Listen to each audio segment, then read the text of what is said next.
Guys with extremely loud vehicles, why do you do this to everyone? ITT not a single answer from an actual owner of a loud vehicle. "'Cause I'm broke and I can't fix it, haha. This will be a thread of people just talking about how shitty those folks are. Bold for you to expect they put loud exhaust on purpose and then read for pleasure.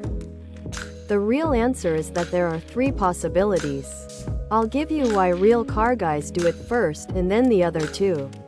Why real car guys do it. A quiet exhaust is a restrictive exhaust. Car guys are on a never-ending quest for more power, and a cheap way to make power is with a less restrictive exhaust, especially on turbocharged vehicles like I own. Actually, the loudness of the exhaust is just a byproduct of decreasing restriction and not always the intention. Why other car people do it? Because they like the sound and it's their vehicle and they get enjoyment out of listening to the engine roar. Why the last group does it? Because they can't afford to, or don't care to, fix their old broken exhaust.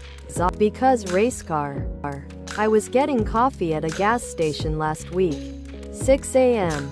Biker outside proceeds to rev his engine very loudly for a good 30 secs.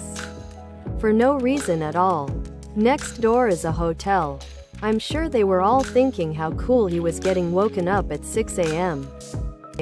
I can't afford new rotors yet. My brakes squeak a bit, but my engine exhaust ain't modified to be any louder. What's the most horrifying death you have ever heard of?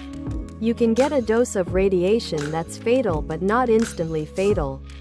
Patient 1DN from the Leah radiological incident took 893 days to die. Kyle McGarity pushed down a manhole and was boiled alive over several hours. He had no broken bones or blunt force trauma. And steam doesn't kill nerve endings. So he felt the whole thing until it killed him. Edit in response to some points raised. It took several hours before his body could be recovered due to the heat of the duct. But his death may not have taken hours. I reread an earlier post and it says he was still alive when first responders showed up. And that the cause of death was scalding. And not shock or cardiac arrest or suffocation. Either way, it was not quick. The guy that got stuck upside down in a cave. My friend's fiance was an underwater welder. Diving so deep it was like being in total darkness. One day, he went down and never resurfaced. I can't remember if it was due to a rupture or a shock. But imagining him dying in such a dark, eerie place haunts me. Hisashi Aochi was kept alive for 83 days after being blasted with radiation during a nuclear plant accident. He was the most radioactive man alive. Basically, his body just disintegrated slowly. Standing on the edge of the 30,000-gallon tank of pig manure. Getting overcome by the fumes. Falling in. And drowning. Happens every year. Not to the same person. Clearly. Timothy Treadwell being eaten by a grizzly along with his girlfriend. Kid in Ohio, I think, that got stuck upside down in the back of his car. He slowly asphyxiated and police even did a drive-by and didn't detect anything and left. What's a small life hack that you swear by? Always jot down good ideas as they come to you. Don't rely on your memory. Don't fill out the field of an email until you are ready to send. Not a hack, but a phrase I say to myself all the time. Fucking 2 things up at the same time isn't multitasking.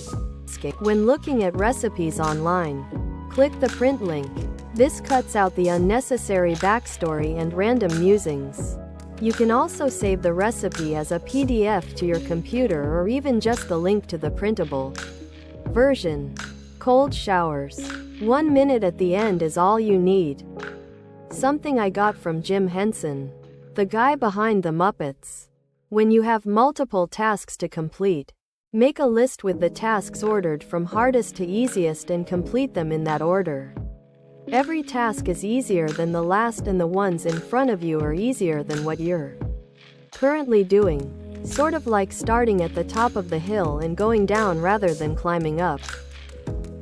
Have everything ready the night before. Outfits, socks, shoes, even hair ties and brushes. I raised daughters. Coffee ready to go. Kids are adults now, but I still do this. Front load all tasks. Don't wait. Do it now. Dishes need to be done? Don't wait till the morning. Do them right after you're done eating, or when better, as you're still cooking. Got an assignment due in 3 weeks? Get it done in week 1. It's probably the absolute hardest thing for our procrastination-heavy society. But the amount of stress you avoid by just knowing that you are already done with what you need to do is euphoric.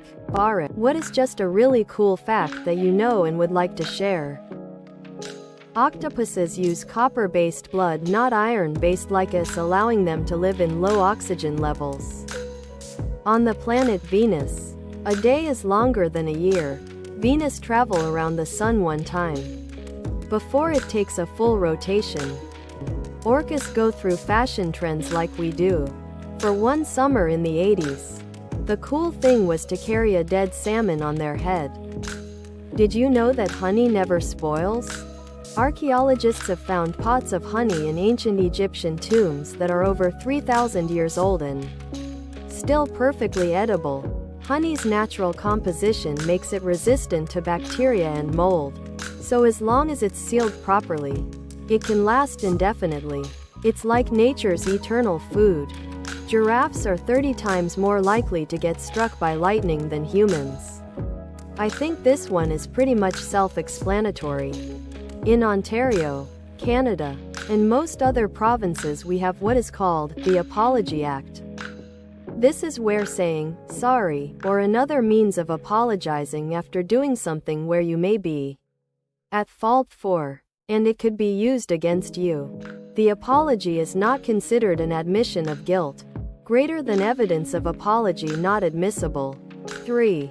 Despite any other act or law, evidence of an apology made by or on behalf of a person in connection with any matter is not admissible in any civil proceeding, administrative proceeding, or arbitration as evidence of the fault or liability of any person in connection with that matter. However, apologizing while testifying in court is exempt from the act most of the time. This is only in civil proceedings.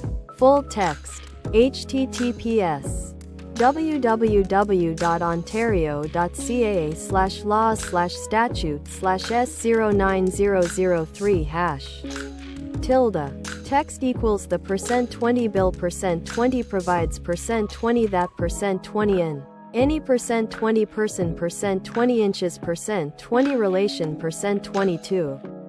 A blue whale's fart bubble is large enough to hold a horse. Gorillas will have a wank after they win a fight against another gorilla.